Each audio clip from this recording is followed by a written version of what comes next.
Welcome again, folks. Today, hopefully we're gonna get some paint on this thing. Weather ain't looking too promising for dry time after we pressure wash the everything, but last night got everything cleaned up and we're getting ready to pull this thing out of here. We're getting ready to spray it down with our favorite stuff here. If you're not familiar with it, it's a rust converter slash etching substance. Basically, it's going to prep the metal for everything we're about to lay on here. And this morning, I went ahead and made this because we're obviously don't have the puck system anymore for the safety chains. So I had to make something up real quick for safety chains for the gooseneck. So that's what I got right there. And like I said, we're getting ready to get this thing out of here. Already got the axle sitting over here, torn down, ready to spray off with this stuff as well. But hopefully today, here in a few hours, we'll be prepping everything, rolling this thing back in here and getting everything situated so we can spray some paint. So let's get to work with that.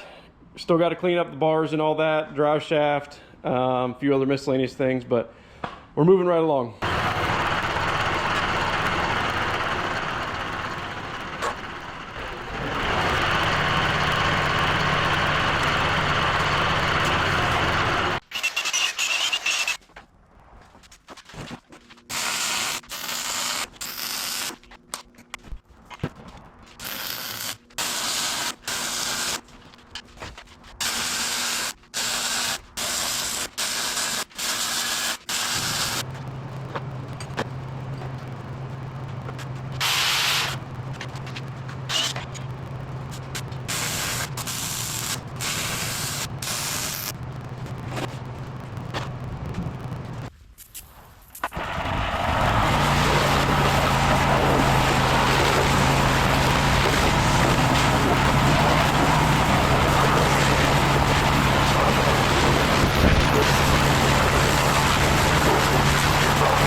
Of course, it started raining a little bit, but that stuff just works awesome to get all that to basically strip it down and get it ready for paint. So gonna get the shop cleaned up, lay some tarps down to get everything shimmied in there somehow. We'll see what the weather does, but I may try to paint this this piece outside because I just don't have enough room. So we'll see.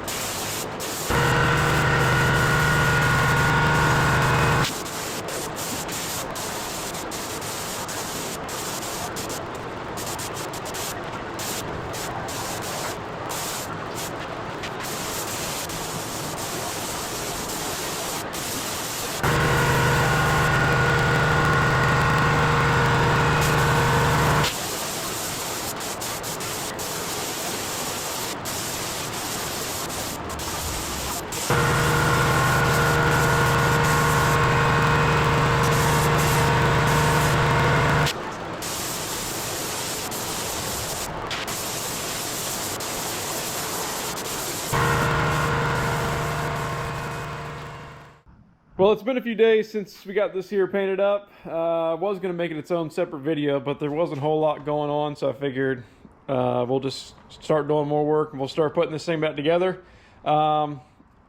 Pretty happy with the paint job. We, in true form and fashion of here at Panic Fab, you can say that I got plenty of paint on it, and in some areas I got too much primer, I think, and I didn't let it set up long enough.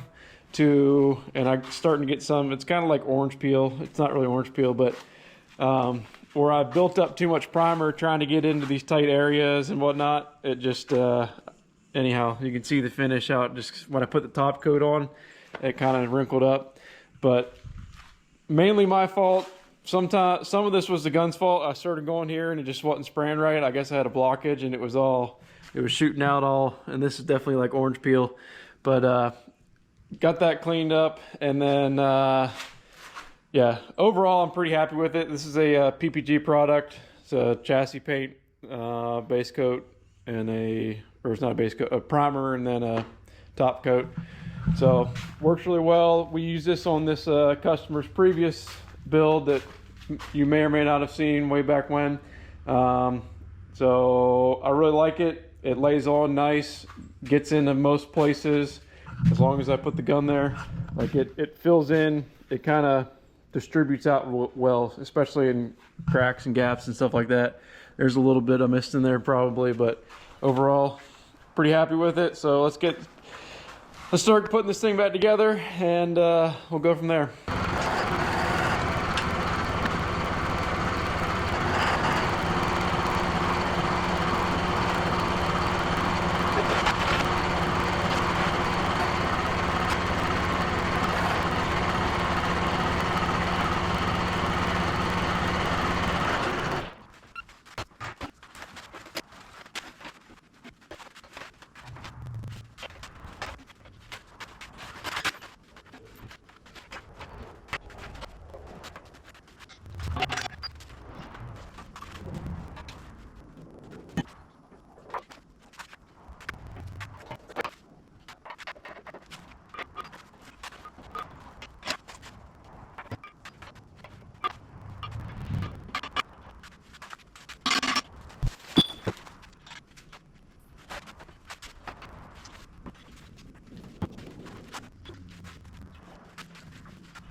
It's been a few days since the last clip here. Got some more stuff put on the back end. Got the airbags all pretty much plumbed in.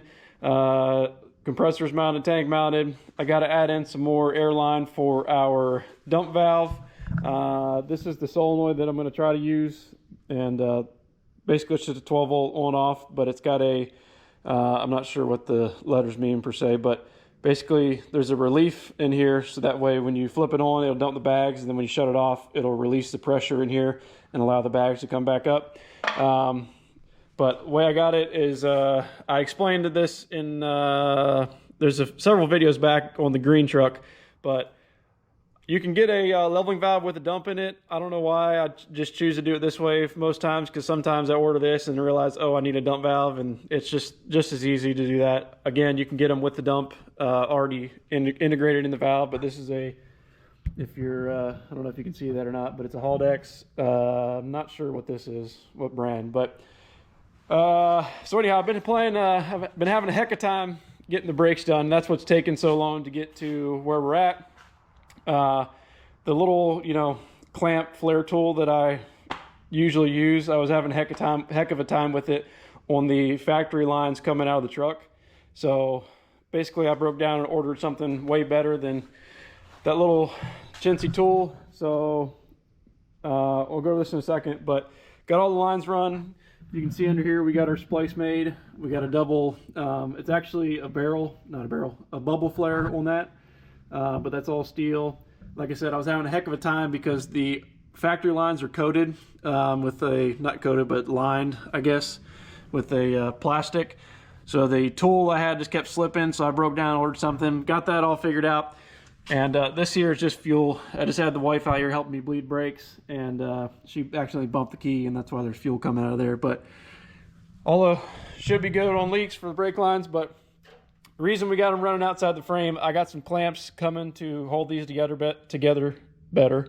But the reason we got this is because our U-bolts, essentially for the crane, they got to go between the tank, and these brake lines run right along the frame, and I just didn't want them rubbing on the tank, or not on the tank, but on the bolts going down through. I've got some sleeves for them, but it was just a little tight, so therefore that's what we got the brake lines out here for.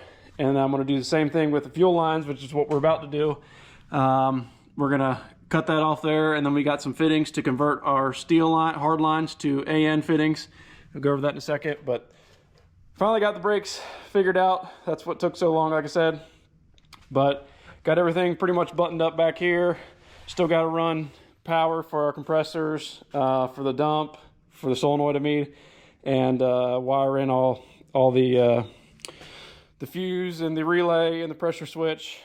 And got to add, I got to tee off of this again for the dump to make that work. So we've got some stuff to figure out. But tonight my plan is to get the fuel lines done, get the tank back in it, and get this thing fired up, so that way we can, hopefully I can get this wired up too tonight and make sure everything works. And then we will be, shortly thereafter, we'll put the subframe on and get this thing out of here so we can get the bed finished up and hopefully get this going down the road pretty soon. So that leads us to what we got tonight. I mentioned this briefly in the last video, but Evil Energy sent us out a bunch of products to help us out with this project. And this is 3/8 line, and then we've got a bunch of AN fittings to go to convert all we need to convert. And so these are basically standard AN to push connect. I'm not sure if I need to put a clamp on here. We'll see, may or may not. The neat thing that they sent us out, a couple things actually, but these here are the push connect style that convert to AN. So basically only one of these is going on the tank. One will go on the filter housing up there. But basically it converts the push style connector here, the push lock, and takes that, converts it to an AN style so that we can run a rubber line and get rid of. See, this is the reason why we're doing what we're doing here. This is already rusted through, and it's only a matter of time before it gave way. So converting to AN from the tank, like I said, one of these is going up there, one of these is going in the tank, can't remember which. And then we've also got compression fittings here to go from our hard line to AN. So awesome products. Again, Evil Energy sent this stuff out for us to try and to help with this project. They've also got a sale going on now through November 21st, I believe. I'll put all the information down below. If you're interested in any of this stuff, I'm going to read it off my phone here so I don't butcher it. But I've got a discount code. I'll put it up on the screen, Moffat10 for 10% off.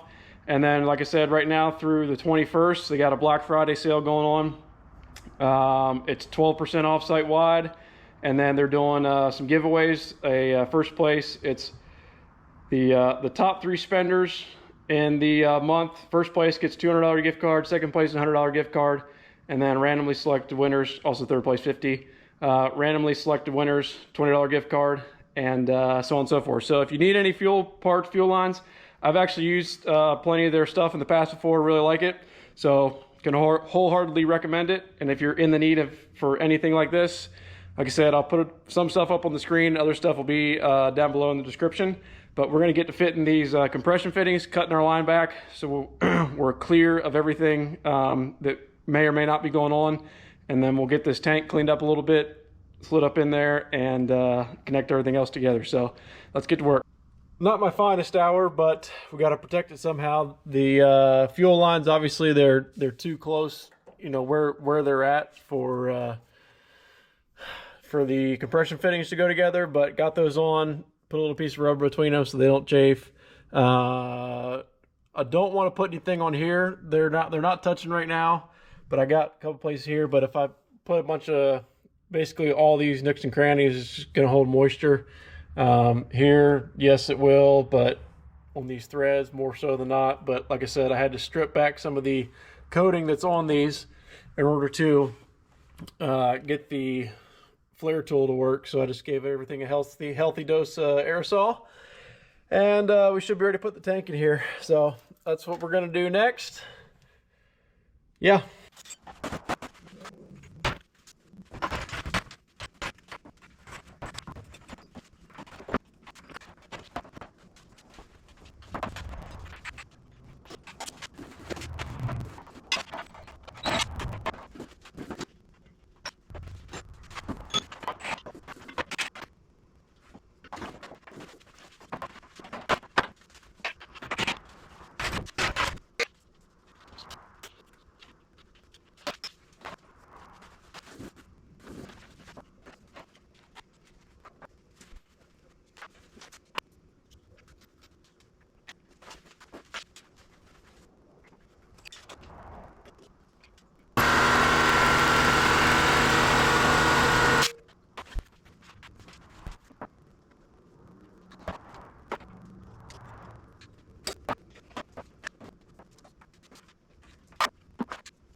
Well, I was going to try to start it up, but apparently the battery's dead. But an hour ago, like I said, the missus was helping me bleed brakes, and she bumped the key, and it turned over fine. I don't know, but it just it tries to go, but it won't start. So maybe instead I put the battery charger on. I guess we'll try it in the morning. But here's how that looks.